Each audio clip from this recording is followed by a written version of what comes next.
Generating traffic and sales can be a challenge for online merchants. But selling on the Walmart Marketplace puts your products in front of millions of customers who shop on Walmart.com.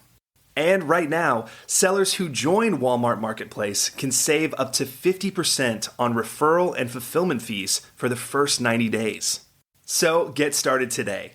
Head over to marketplace.walmart.com/savings. That's marketplace.walmart.com/savings. Today's podcast is sponsored by SLI Systems, providers of intelligent site search and navigation solutions. Learn more at sli-systems.com and listen to their interviews at ecommercepodcast.com.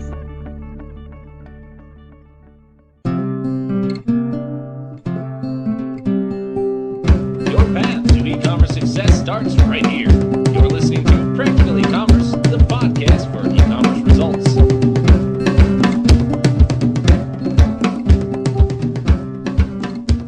Welcome to another edition of Practical E-commerce Podcast. I'm Mitch Bettis, contributing editor for the magazine.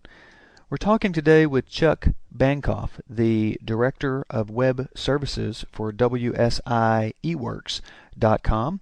WSIEWorks is a design firm who helps merchants, e-commerce merchants, and other businesses develop websites for their online presence. And we're talking with Chuck today about a variety of issues, namely, how do I go about selecting a developer for my website? What questions do I ask? How do I know I'm getting value for the work I'm doing?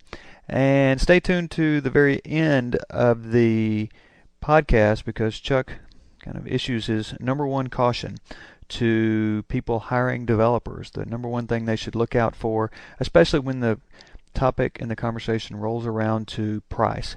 How much should I be charged by a developer for developing my site? So he has a lot of good advice.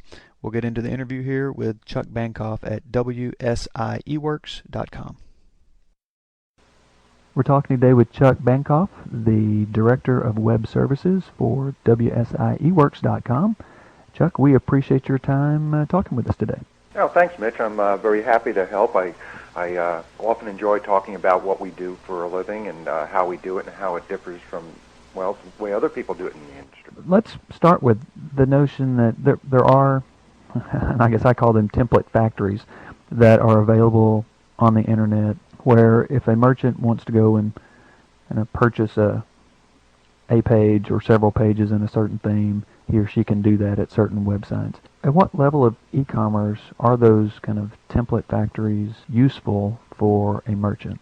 Well, unfortunately, even the best templates look and feel like templates. However, templates do have the advantage of lower price and quicker deployment.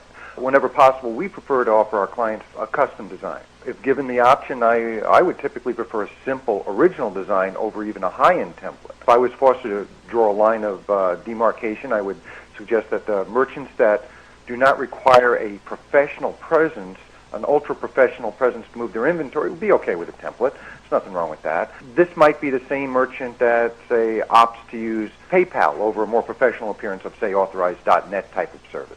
Is it really then up kind of a personal preference to that site owner of how professional, how distinctive he or she wants to look within his marketplace to determine whether they use a template versus a custom design approach? Well, I would think in almost all cases, most merchants would, if they could afford it, prefer an original design. And quite frankly, the way we have it structured, we have a team of graphic designers on staff that it's not unreasonable for even a lower-end project to have a good custom creative design. In fact, one of the things that we do sometimes is we may actually show our clients templates and see just to kind of gauge their level of preference. Do they want side navigation versus top navigation? What about the colors? What about do they want something more dynamic with flash in it? That sort of thing. And we kind of use that as a catalog of different design possibilities, and then we go ahead and create an original design. But it's what we find is not every merchant has kind of the aesthetic sensibilities to kind of use their imagination as to what their website might look like. So we have to kind of show them something, just to kind of something to hang our hat on, so that we can kind of say, okay, the merchant, these are their expectations, and if we want to build something custom along these lines. So that's one of the ways that we use templates. We don't wind up using the template necessarily, but we wind up showing it to the client so that they can kind of see some of the possibilities. Kind of an idea starter of sorts. So Exactly. Well, the notion of how to hire a web developer or web development team seems to baffle a lot of e-commerce merchants, and it seems like such a daunting task because we don't really know even what kind of skill set we should be looking for, what questions we should ask. So could you provide some tips there? What questions should I ask of someone if I'm considering them to be a designer or developer for an e-commerce site I am launching? Yeah, sure. Actually, I think there are three main things that I would look for. One is a track record, longevity, how long they've been in business, and support. I would want to see a portfolio of the designer's previous work. This comes to, this is part of the track record, okay? I want to see that they have a history of putting out quality work. I'd want to make sure that the graphics meet my expectations and they can handle the functionality that I need. E-commerce in particular can require a high degree of technical knowledge and experience to set it up, and in some cases to maintain it. A good programmer can go a long way towards simplifying the process for the end user. Their track record also extends to their client satisfaction. Although there are often privacy issues, I think it's fair to ask a prospective designer for references or testimonials from previous clients. If I had a chance to talk with one of their references, I would of course want to know about the overall satisfaction, but I'd also want to know if the designer merely took orders or if they made suggestions and explained how the process works. Because the relationship that you have with the designer, it's actually, I don't know that people really value that for what it really is. I'd also want to know how long they've been in business. This type of industry, this is the type of industry where underperformers get sorted out very quickly. The longer a design firm has been in business, the more likely it is that they have a track record of satisfied clients to be able to stay in business. I'd want to know that the designer will be around later if I have questions or problems, or if I need to upgrade my web solution at a later date. And finally, I guess where e-commerce is concerned, support is a must. There are just too many variables to contend with, if you're left on your own. We typically include several hours of training and support with our e-commerce packages because it's important that our clients get off to a good start. Personally, I prefer to use the highest quality, most intuitive products available so our clients don't have to go, through hours of frustration that we could have avoided up front by, using a well-designed solution in the first place. Mm-hmm. You want to make sure that the development team services what they sell. I would also probably default to a larger established firm. When I say larger, that does not necessarily mean a mega firm like an IBM or something like that, but I'm talking about, I'm usually a little concerned with what we call Fred in the shed or Basement Bob, the guy who sits around in his boxer shorts in his parents' bedroom churning out front-page websites, because, they don't necessarily have the resources to tend to your needs. And although there are many talented one-person shops, they typically can get kind of overwhelmed, and they have a tendency to kind of cut corners or compromise delivery time. One question I've frequently found myself asking, and I've heard other e-commerce merchants ask, is how much should I expect to spend on someone who's helping me develop a website? And I know there's some variables there based on the types of things I'm looking for, but are there any kind of barometers to know what is a good expectation of what I should pay a web designer? Yeah, well, you know what? It's kind of funny. I've actually picked up the phone in the past, and the first thing I hear on the other end is, how much does a website cost? And I'm thinking, well, how much does food cost? Are we dining at McDonald's today, or are we eating, lobster pot? Right. It's contingent on what it is that what the client's needs are. It's consistent with the adage, you get what you pay for. It's absolutely possible to get taken advantage of in this industry, which is why I recommend working with an established firm that's been and plans to be in business for quite some time. Like I said earlier, the underperformers and cheaters get weeded out over a period of time. If someone's been in business for several years, there's a good bet that they're able to support their business with good business practices. Building a great website is only one piece of the puzzle. I mean, did the designer have the resources to get that site found on the internet, on the major search engines? You can build the Van Gogh of websites, but if nobody goes there, it's like hanging it in a closet somewhere. Right, that's right. And quite frankly, I might actually be more wary about investing too little more than too much. Basically, because if it sounds too good to be true, it probably is. And the bottom line is, if your website doesn't generate a return on investment, no matter what the price, you spent too much.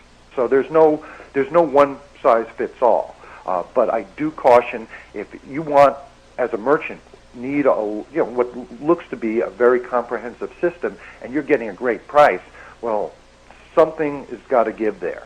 There's a point where a designer who is so hungry for the work that they gave you a low-ball price is not going to complete the job because they realize what they got themselves into over a period of time. That's why I advocate a more professional type of company that has the experience to take a realistic look at what it's going to take to do it right and offer a price contingent on what they're going to do for you. Is it critical that I work with a developer who is in my own town or my own region, or working with someone who is perhaps out of town, out of county, out of state, out of country? Is that something that can be successful?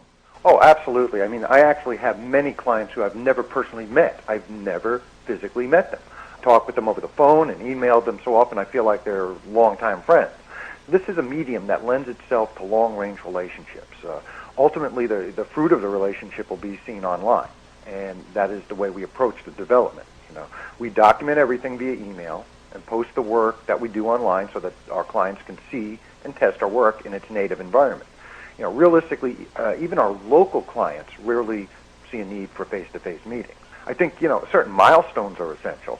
We typically tie them into our fee schedule. In other words, we get paid as we produce, okay?